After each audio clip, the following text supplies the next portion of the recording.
dan kladogram. Yang ketiga adalah tingkatan takson dalam sistem klasifikasi.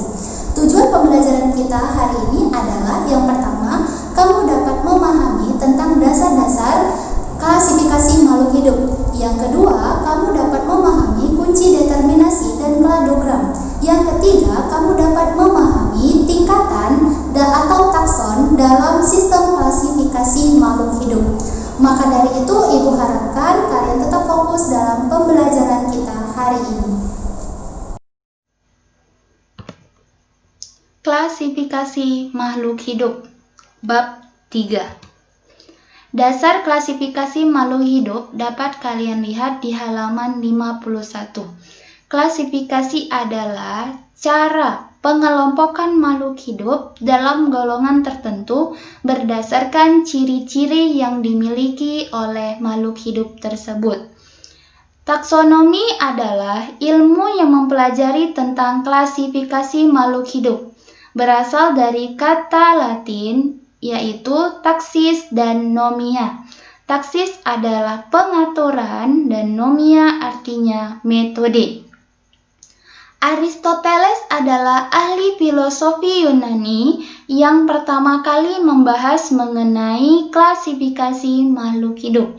Jadi kalau ada yang bilang bapak klasifikasi yaitu Aristoteles.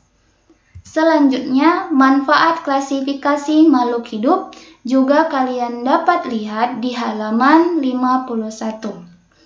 Yang pertama, mempermudah bahan studi untuk dapat dipahami. Yang kedua, memudahkan dalam menjelaskan ciri-ciri dari makhluk hidup, ciri khusus maupun ciri umum. Setelah mengetahui ciri-cirinya, maka dapat mudah kita untuk membedakan dari setiap jenis makhluk hidup. Setelah itu, maka mengetahui kekerabatan serta sejarah evolusi dan kekerabatan antar makhluk hidup. Klasifikasi sistem 5 kingdom ini dari Robert H. Whittaker pada tahun 1969. Dia membahas bahwasanya klasifikasi itu terdiri 5 kingdom. Yang pertama yaitu Monera. Monera adalah kelompok bakteri.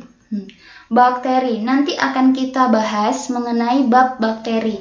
Ini yang permulaan saja. Bakteri juga ada manfaatnya. Contohnya bakteri pada tubuh kita. Di mana? Di usus. Apa namanya? Ya, E. coli atau Escherichia coli. Yang kedua adalah Kingdom Protista. Kingdom Protista terdiri atas 3 kelompok. Protista mirip jamur, protista mirip tumbuhan, dan protista mirip hewan. Kelompok yang ketiga atau kingdom yang ketiga adalah fungi. Fungi ini adalah jamur.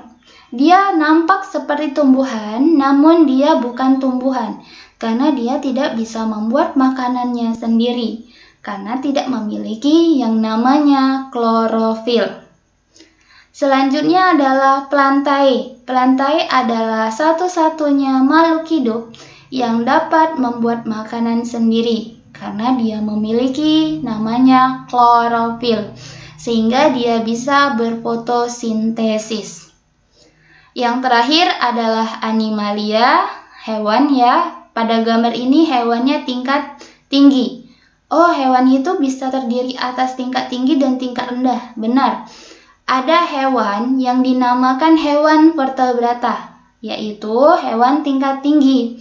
Sedangkan hewan avertebrata adalah hewan tingkat rendah. Contohnya cacing, capung, nyamuk, seperti itu. Selanjutnya kita bahas mengenai kunci determinasi. Adalah cara untuk mengetahui taksonomi yang saling berlawanan. Tiap langkah disebut kuplet yang terdiri dari 2 pernyataan yang saling berlawanan yang dinamakan kunci dikotom. Ini contoh dari kunci determinasi. Apabila dia masih huruf, dia belum tahu itu makhluk hidup apa. Kalau dia sudah menyatakan ini makhluk hidup, maka dia sudah tahu mengenai ini dari ciri-ciri yang ditampilkan. Bisa dilihat di halaman 56. Selanjutnya adalah kladogram. Kladogram ini menunjukkan hubungan antara makhluk hidup berdasarkan kesamaan ciri.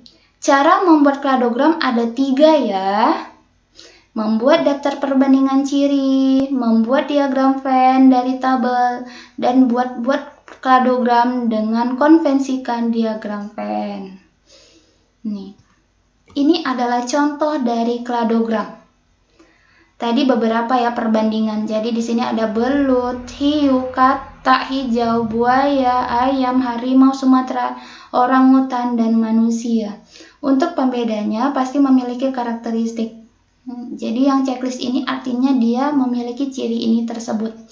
Setelah sudah ada tabel, maka buatlah diagram Venn-nya.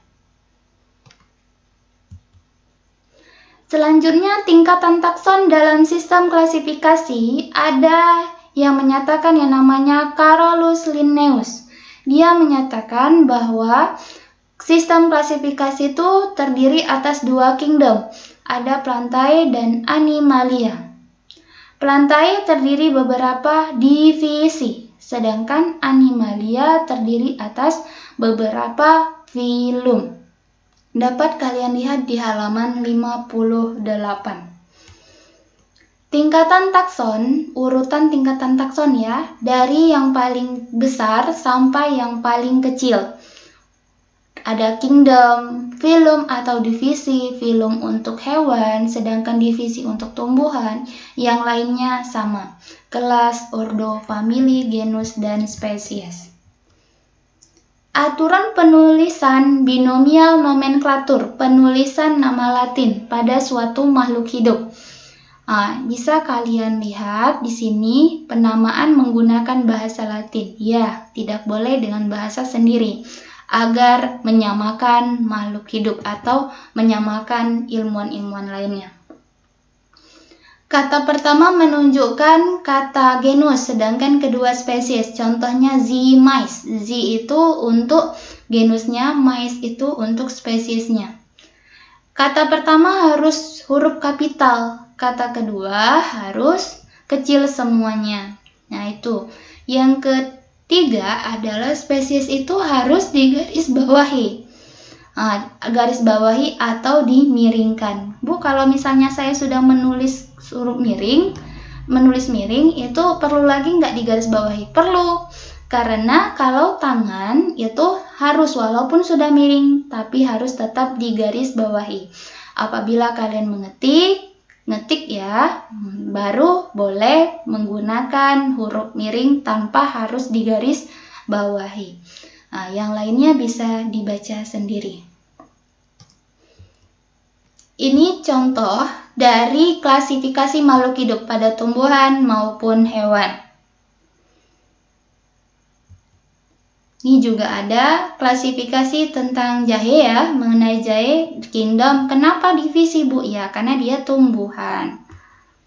Oke, setelah kita mempelajari tentang klasifikasi makhluk hidup, maka sebelum Ibu akhiri, ini ada kalimat yang dibuat oleh Aristoteles. Alam tidak memiliki sesuatu yang tanpa manfaat. Dari penjelasan yang Ibu jelaskan tadi, dapat kita simpulkan yang pertama, dasar klasifikasi makhluk hidup adalah pengelompokan makhluk hidup. Taksonomi adalah cabang dari ilmu klasifikasi. Yang kedua yaitu kunci determinasi adalah penentuan nama dari makhluk hidup. Dan yang ketiga adalah tingkatan takson dalam sistem klasifikasi. Ada 7 tingkatan, bisa kalian lihat di depan. Selanjutnya, penjelasan kita hari ini sudah selesai. Minggu depan kita bahas mengenai virus. Maka dari itu, Ibu harapkan kalian tetap semangat, jaga